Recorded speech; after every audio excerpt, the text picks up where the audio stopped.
Hey there, friends. A really short video today for a couple of reasons. One, got some pretty cool news to be able to share with you guys. Plus, my alma mater, McNeese State, from here in Lake Charles, Louisiana, is playing in March Madness. They're actually, don't see the score right now. Oh yeah, they're beating Clemson by a score of 31-13 right now. Clemson's the number 5 seed, McNeese is number 12 seed, 31-13.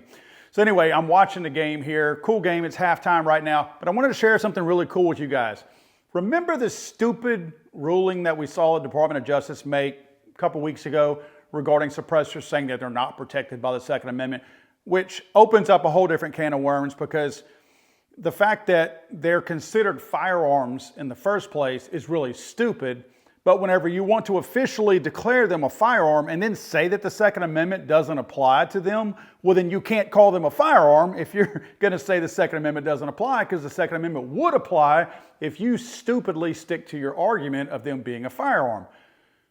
Well, apparently, they heard a lot of you out there complaining back to them. They have since then corrected their position, at least for the time being. United States of America moves this court to delay its ruling on defendant appellate George Peterson's petition for hearing en banc for 30 days to allow the government an opportunity to further consider its position. That comes from pressure, folks. On February 6, 2025, this court affirmed Peterson's conviction for possessing an unregistered silencer in violation, and of course they mentioned the statute there, holding that silencers are not, quote, arms protected by the Second Amendment. Goes on to state that the government now requests this court delay its ruling on Peterson's petition for 30 days to allow it an opportunity to further consider its position, meaning its incorrect position.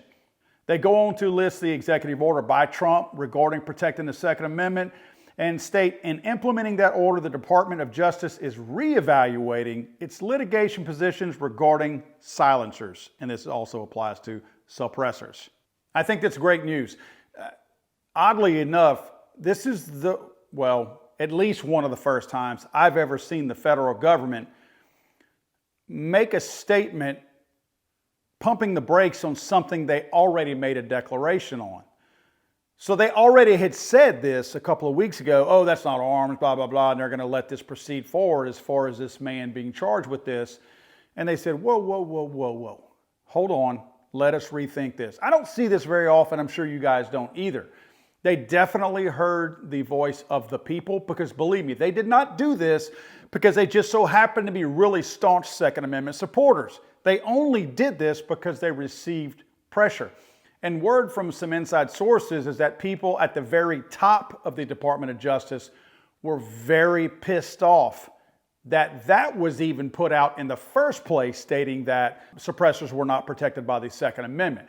So there's a little bit of embarrassment within the DOJ that the fact that we're even talking about this, it should have never been discussed in the first place.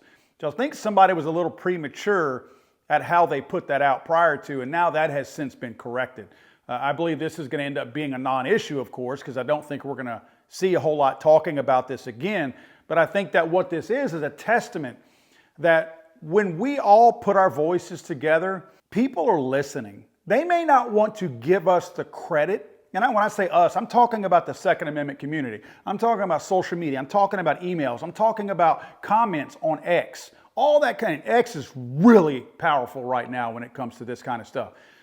They don't want to admit that because they like to think they wield all the power, that they're the only ones making decisions, and they determine when they are or are not going to do something, that not us little old lowly plebes, don't have any impact on what they decide to do. They're going to do whatever they want, whenever they want. And that is a lie. That is they're masquerading with that farce right now, because we do dictate what they do. And this is perfect proof of it. They are not going to admit it, but they know we move the needle. And trust me, these numbers, this promise they made with the Second Amendment, I think the American voters, the good people in America, are going to hold them to account. And whenever they slip up and deviate from what they told us they were going to do, people are holding them accountable and are quick to fire off emails, comments, and whichever to let them know, this is not what you told us. We expect you to follow up on what you told us. And by the way, we helped you get elected. This is good news, guys. Hopefully more to come, but I want to put this out real quick. Halftime's probably about over. I'm going to go back to it again. Right now, McNeese is winning, beating Clemson 31-13 in March Madness as the first game. So excited about that. It's going to be pretty cool. Hopefully they can pull this thing out.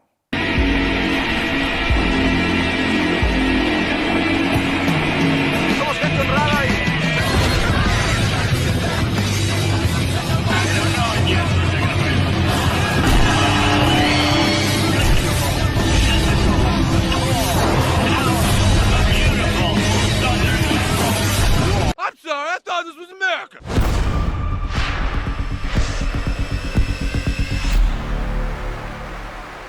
It's over!